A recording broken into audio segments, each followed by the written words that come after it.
What is going on, my guys? It is a great start of the week. I forgot my Chiefs won on Sunday. I love Pat Mahomes.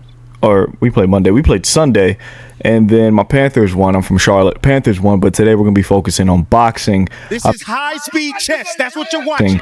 I've been trying to pump out some videos for you guys. We have a lot to talk about. I want to talk about Jaron Ennis. Who does he beat? Who does he lose to? How does this look? Let me make sure this looks good on y'all's screen. Okay, that's pretty dope. Who has no chance? Boots has no chance, I meant. Unlikely win for Boots, 65-35, a 50-50, a 35-65, unlikely for Boots, and then they have no, or unlikely for Boots to lose, and they have no chance to beat Jaron Ennis. Let's get straight into it. That's how we're going to categorize these fighters. I have some guys all the way 2 weight classes below Boots, and I have guys 2 weight classes above Boots. Not a lot of guys. It'll be a bit short of a video here, but starting off is going to be Sebastian Fundora, right? Fundora, a guy I've grown to like, a guy that maybe not like, a guy I've grown to respect. The formerly unified champion. If Jaron Ennis and Fundora were to step in the ring, it would not be a 50-50 fight. It would not be in it would not be in Fundora's favor. I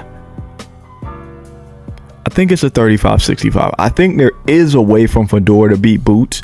I think he gets a good 35% chance. I don't want to say it's just unlikely for Boots to lose. I think it's a 35-65. When we're saying unlikely, we're saying about a 25 to 15% chance. Anything, if they have no chance, we're looking at 15 and below. Right, we're looking at 10 and below. Right, but Fundora, I think he has a good 35% chance in that one. Right, I think he has a good 35% chance. And then we have Terrence Crawford. Now this is tricky. If we're talking about Bud today jumping down to 54, our money goes on Boots. Right, I think at the age Bud is at, bulking that much and being so comfortable at that weight, it seemed like, I think cutting back down, you're playing into the younger, fresher guy's hand. Right, Bud is already a bit of an old man. That's a lot on your body as an older guy. You're playing right into his hand. If they were able to fight when it was, kind of made sense, 47-54, I would say Bud 65-35, around there, maybe a bit lower. Maybe Boots have about a 30% chance, but yeah, Bud would most certainly be the favorite. I may give him more of an unlikely win. I'm gonna go unlikely. I'm gonna go between 25 and 15ish. Bud's, defensive prowess, his IQ, his experience, the legendary status or resume Terrence Crawford's been able to construct over his 17-year career is magnificent. I think 65-35 is a bit disrespectful. I think Boots is very unlikely for him to win. Now we step into Bakram Murat Tazaliev, right? This guy's a boogeyman, right? According to most, he had that fight with Tim Tszyu, which he brutally stopped Tszyu, correct? And ever since then, he hasn't fought. But that's all we got off the guy. That's all we got. I haven't seen enough from him to say this like 50-50 or anywhere towards, him being the favorite. He definitely goes here. I like his power. He hits really hard. Boots' chin is exposed at times, so I'd put him over Fundora. But just the body of work from top to bottom, the skill of Bakram Murat Tazaliev, it's kind of unlikely for Jaron Ennis to win or lose at this point. It's kind of unlikely. Out of respect, I'll give him the 35-65 though. I could see him hitting Boots with a pretty good shot, and fight could kind of be over. Brian Norman, this is an unlikely loss. Brian Norman has solid power, but outside of that, he doesn't have much going for him. He's not insanely tall or insanely powerful. He doesn't have his resume is okay, and he has a decent resume. He's not just this crazy super athlete. He's a really strong, decently hitting welterweight with pretty bad feet under him and pretty bad defense. I'd say it's unlikely for Boots to lose that one. I would give Norman around that 25 to 15% chance. They had the contract on the table. Brian Norman made it seem like he wanted no problems to do, or nothing to do with Mr. Jaron Ennis. So yeah, I think it's kind of unlikely for Jaron Ennis to drop that one. Next up, we have Carlos Adames. That fight will be at 160. Right, so we haven't seen Boots at 160. Obviously, we can kind of get an impression on who he would be. Obviously, not drastically different, right? And again, I think that's just a 35-65 type of fight. I think Fundora and Murat Vezaliev gives him more of a challenge, despite the 6-pound jump in weight. Adames is nothing really pops out to me about Adames. Really fundamentally, sound, great fighter, but nothing is eye-opening. I don't see him really making any big statements in the division. Boots should get that one. He should get that one. And then next up we have Chris Eubank Jr. Very unlikely at 160. Very unlikely. Does he have a better chance than Brian Norman? No, he doesn't have the power. He doesn't have, he's nothing special, right? I know I just said that about Adames, but Eubank is fully fleshed out. His career's developed. We know who he is as a fighter, and based off what I've seen through his X amount of years he's been boxing as a professional, it's very unlikely for Boots to lose to him. I want to throw him and they have no chance, but out of respect for the guy, he's made something really great of himself. Very unlikely. Now, somebody who has no chance would be Conor Benn. Conor Benn, how would I describe Conor Benn? Conor Benn's an interesting guy. He's not athletic. He's not talented. He loads up on every shot. He has no pacing. He has no sort of tempo. He has very low IQ, in my opinion. And for him to load up on all the shots he does, he's lacking in the power department quite a bit, in my opinion. Not high on Conor Benn whatsoever. If Jaron Ennis and him ever had to share the ring, whether that's 47-54, I think Conor Benn has little to no chance, guys. Little to no chance. Next up is Israel Madrimov. And you guys won't believe it, but that would be my first 50-50 fight. I wouldn't be surprised if Boots dropped it to Madrimov, right? But you see how tough of a fight he gave Crawford, and Crawford's IQ and boxing prowess is a lot higher than Jaron Ennis. Who knows how long it takes for Jaron Ennis to figure him out. Who knows how successful he is just dealing with that herky-jerky, awkward, in and out, up and down style of Israel Madrimov. So it's a good one. 50-50. I wouldn't be surprised if Boots dropped it. I think Boots is the slight minor favorite. If I had to choose one, he's the minor slight favorite. But yeah, Madrimov is, I just would not be surprised if he beat Jaron Ennis. Next up, who is this? Lara. I don't think Lara's 50-50.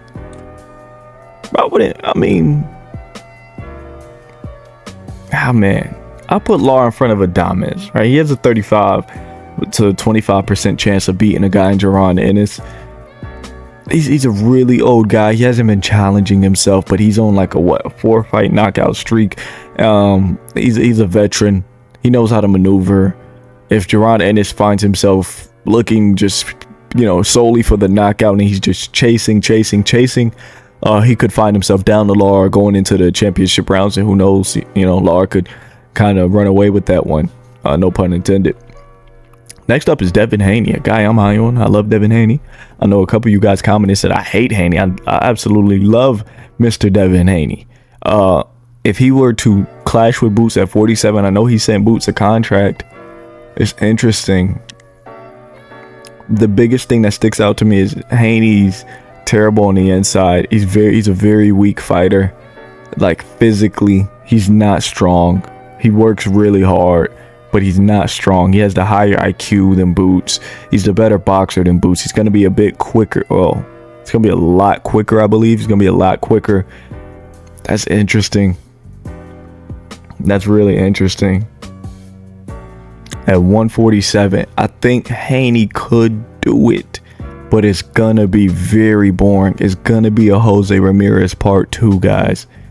I think he could do it, and the lack of power. It's the lack of physical talent. It's the lack of athletic gifts that worry me about Devin Haney in this fight. And just from that, I put him about right here. I think Haney has maybe a 35 to 30% chance in that one. I'll put him over a Lara and a Adames at 47, but behind a Fundora and Bakram, right? Next up, we have Janibek. He's a great fighter. I love Janibek. I think I would favor Janibek, so we're going to move him probably out of that 50-50 tier. I would favor Janibek. I think it is... That's interesting. Jaron Ennis gets hit a lot, and Janibek does too. Janibek can afford to be hit by Jaron Ennis. It's not as devastating as a puncher as Janibek. Obviously, Boots would have to be moving up 2 divisions from his natural weight, now 1 division from his current weight. Janibek is a 75-pounder who is, descended down and has raised absolute hellfire on the 160-pound division. It's interesting.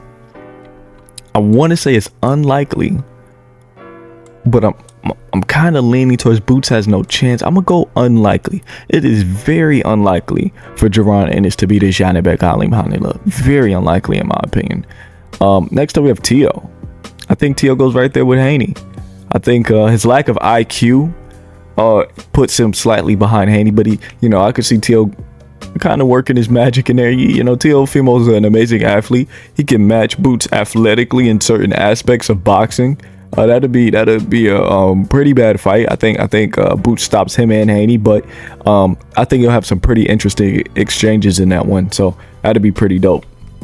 Next up, we have Mario Barrios, one of the worst champions in boxing. He's had 2 draws now with Abel Ramos and Manny Pacquiao. Not good at all. I think he has no chance of beating Jaron. There's no chance at all. Under 5%. I couldn't tell you how he could even beat a Jaron Ennis. When he was born, he was destined to lose to a fighter with the caliber of Jaron Ennis. Next up is Ryan Garcia. Ryan has the left hook. Boots' chin is exposed. Nonetheless, I put him right in front of Barrios. Put him right in front of Barrios. He really has no chance.